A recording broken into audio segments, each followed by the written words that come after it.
શ્રી સ્વામિનારાયણ ભગવાનની જય. જો આપણને સત્સંગ મળ્યો છે એ કંઈ જેવી તેવી વાત નથી. સત્સંગનો મહિમા શ્રીજી મહારાજે સ્વયં કહ્યો છે કે અનંત બ્રહ્માંડનો રાજા હોય પણ જો એને સત્સંગ ન મળે તો એનું જીવન અલેખે છે. હવે આ રમકડા છે. અનંત બ્રહ્માંડનો રાજા, એક બ્રહ્માંડમાં 14 લોકમાં પૃથ્વીલોકમાં કેટલા આશ્ચર્ય ભરેલા છે, પારા એમ નથી. તો બ્રહ્માંડનો એક અંશ હોય તો એ આટલું બધું સાહેબી હોય. તો અનંત બ્રહ્માંડનો રાજા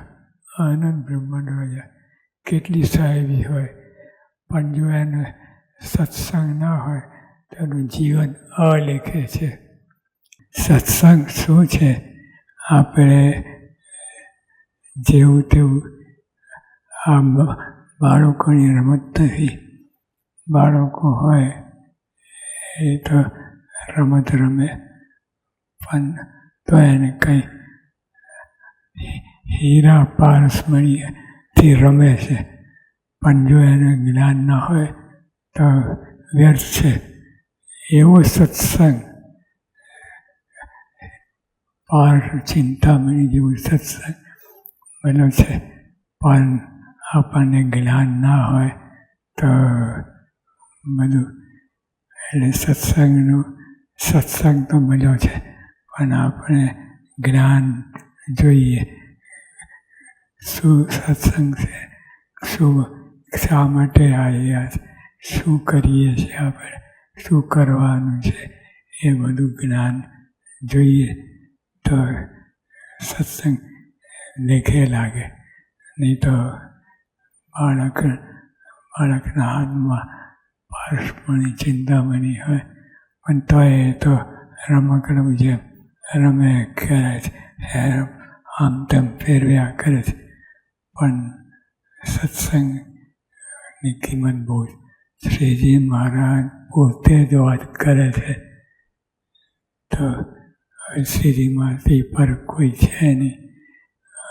એ પોતે વાત કરે છે એટલે આવો સત્સંગ, આવો દુર્લભ સત્સંગ છે. એ આપણે જેમ તેમ ફેંકી ના દો. અને સત્સંગ બીજો કોઈ પડતો હોય, સત્સંગ મૂકી દેવાનો વાત હોય પણ એને ઉગારી લેવો, એને સમજાવી પટાવીને કેમ કે આ સત્સંગ એટલો દુર્લભ છે. પણ જો આપણે મહિમા ના હોય સત્સંગનો તો બધું તો આ જ સત્સંગ છે. આ જે આપણે કરીએ છીએ એ જ સત્સંગની વાત છે, બીજા સત્સંગની વાત નથી. આવો સત્સંગ દુર્લભ છે. એને જોરે કરીને, બળજબરી કરીને રાખવી અને બીજો પડતો હોય એને ઉગારી લેવો. આવો દુર્લભ સત્સંગ છે. એટલે આવા સત્સંગ જતન કરીને, જેમ કરોડ રૂપિયા હોય એટલું જતન કરીએ આ સત્સંગ તો અબજો કિંમત સત્સંગ છે. એટલે આપણે ભોળા ના થો, મૂર્ખાઈ ના કરવી. સત્સંગ જબરજસ્ત પાકે પાયે રાખવું. સદાન